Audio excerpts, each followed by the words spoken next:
Hello students, welcome to Legacy IAS Academy. In this particular video, we are going to discuss about the diplomatic offensive that has continued by India against Pakistan, and India now has slammed Pakistan at another United Nations led meet. So let us try to understand in detail about this entire topic. Now very recently in the capital city Dushanbe, which is the capital of a Central Asian country called as Tajikistan, a meet was arranged under the aegis of United Nations called as United Nations Glacier Meet. Now this particular meet was largely to tackle the climate change related problems that the entire world is facing, and we know that because of global warming, glaciers are melting at a rapid rate, and also we see the retreat of glaciers in the high mountains such as Himalayas.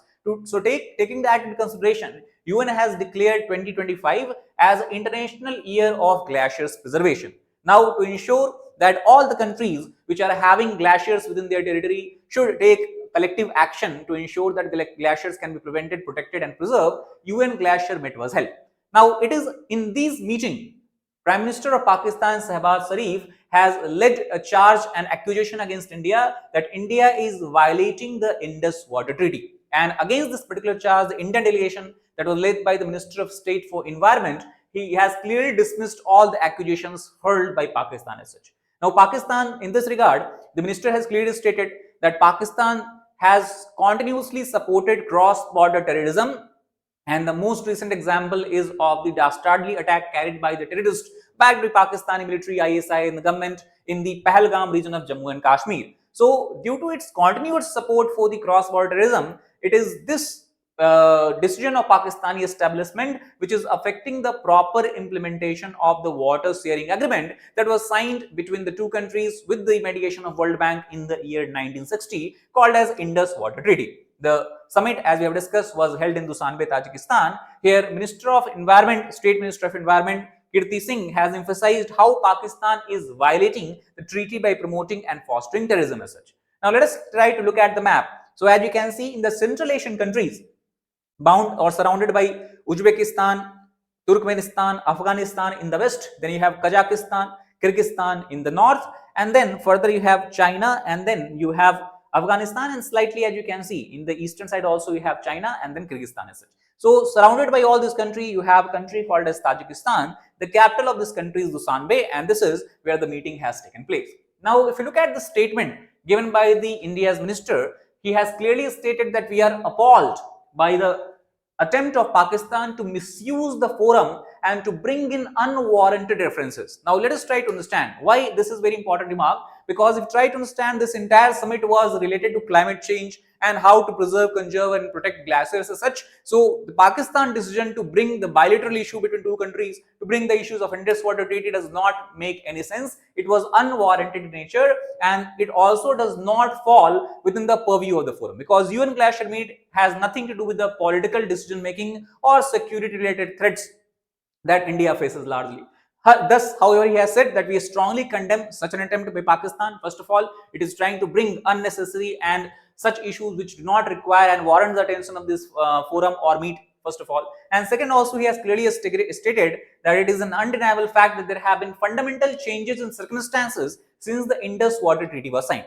Now what does it mean? If you look at the year when Indus Water Treaty was signed, it was 1960, and in 1960 the population composition of the region which largely receives water from Indus water and distributaries in India was relatively very less. The agricultural area where the water was required for irrigation purposes were relatively small, because still green revolution has not been ushered in India. So due to the introduction of green revolution, due to the continuous increase in the area under agriculture, and due to continuous increase in the population composition, we cannot expect the same amount of sharing of Indus water in distributaries to Pakistan as we have done or we had done in the year 1960 as such. And it is due to this reason there was a need for the reassessment of the treaty's obligations.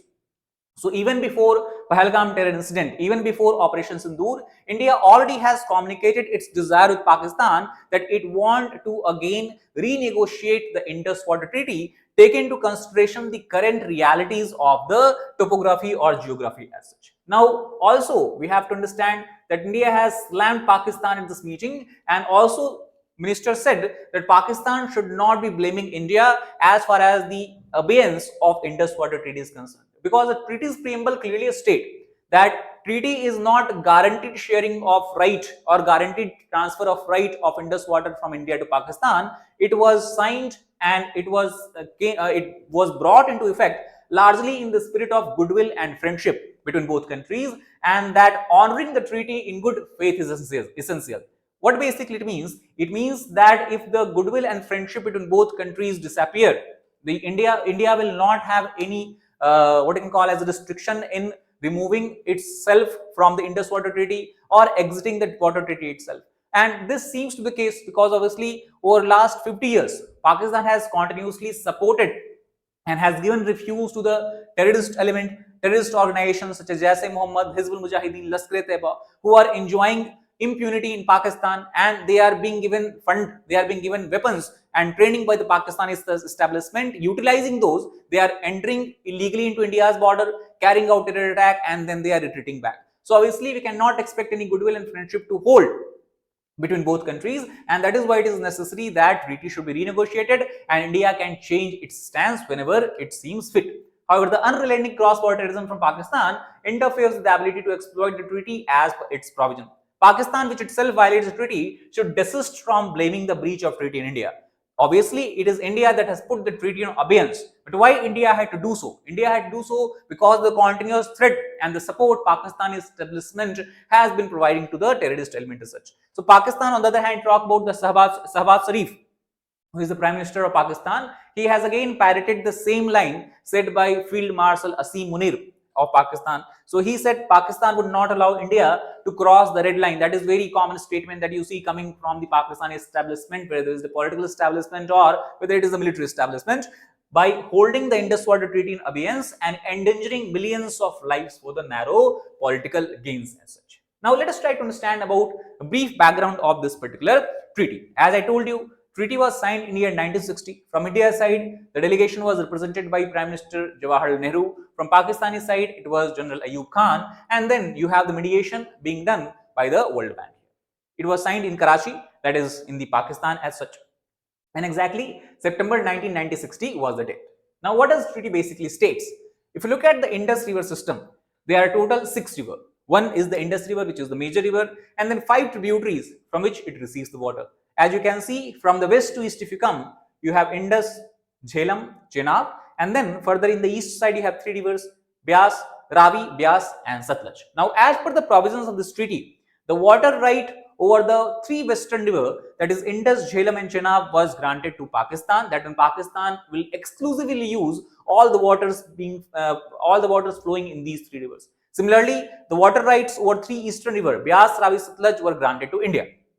Now, though it seems that the treaty is equally dividing water, it is not correct, because though treaty divides sharing of water between 3 rivers, almost we can say 75 to 80% of the water of the particular river system flows in the western river, and only 20 to 25% of water flows in the eastern river. Thus, in effect, due to this treaty, India has received and has been able to utilize only 20 to 25% of the water from Indus River system, while Pakistan has gained access to about 75 to 80% of the Indus water or the water from the Indus River system as such. And that is why also many experts all across the world argue that this is the example of a treaty which must have been signed in a what you can call as a show of goodwill, a show of friendship, and it is very, very liberal treaty as such. Very, very generous treaty, we can say. Most generous water sharing pact that we see across the entire world. No other country gives such a huge amount of water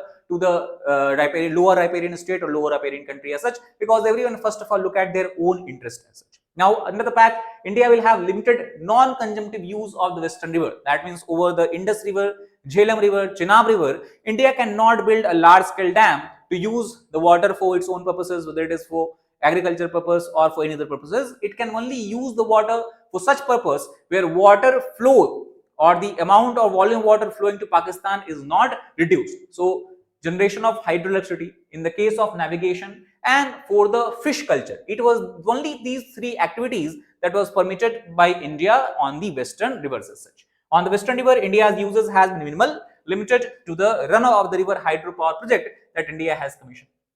Now, India has put this treaty in abeyance, and there are several planned projects that India is planning to establish and construct over the Western River. Most significantly, these projects have been announced over the Chenab River.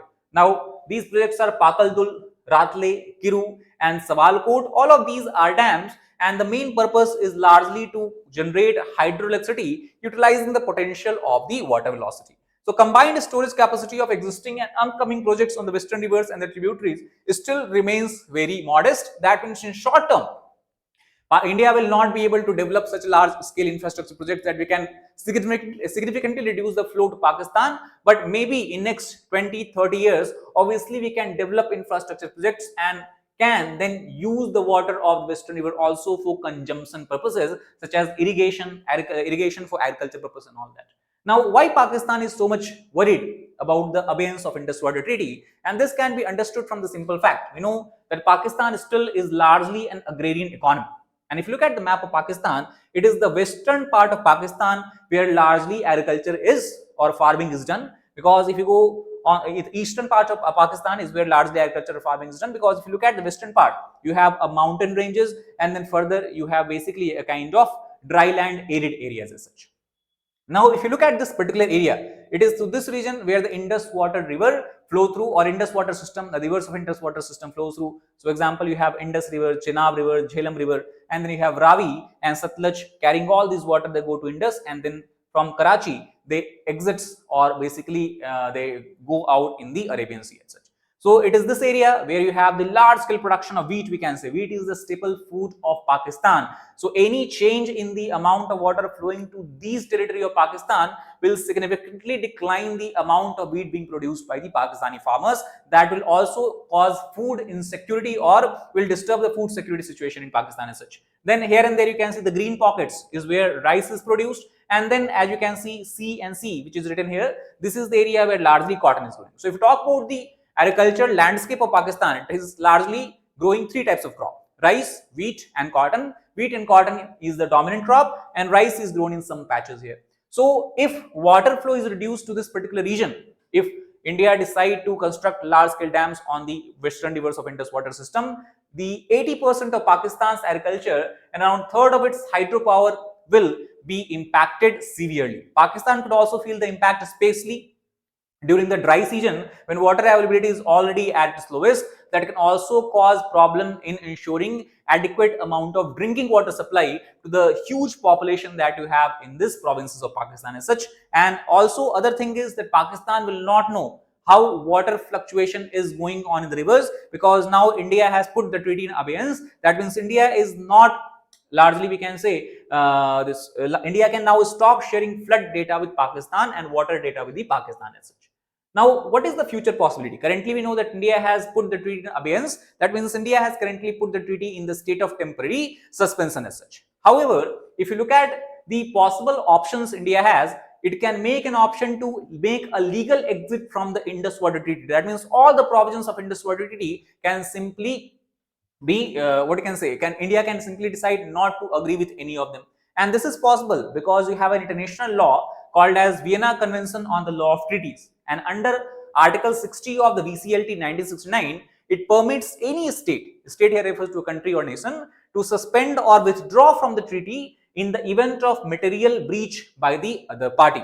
Now here, material breach can be equated with the continuous decision by the Pakistan establishment to support and give refuge and shelter to the terrorism, the terrorist element, terrorist organization, which have been continuously engaged in dastardly terror attacks in the Indian territory. So this can be considered as the material breach, and unless and until Pakistan takes a strong decision to curb and arrest and prosecute these terror elements, India can very well say that we will not agree with the Indus Water Treaty, and we can even make a permanent exit from it. So this is all about this particular video. I hope you got the gist behind the what is causing the worry in the Pakistani establishment related to Indus Water Treaty, why India has decided to put in abeyance, and how it is going to impact the people of Pakistan as such. So if you like the video, please hit like button, share it with your friends, and subscribe to our channel for more such helpful content. Thank you very much.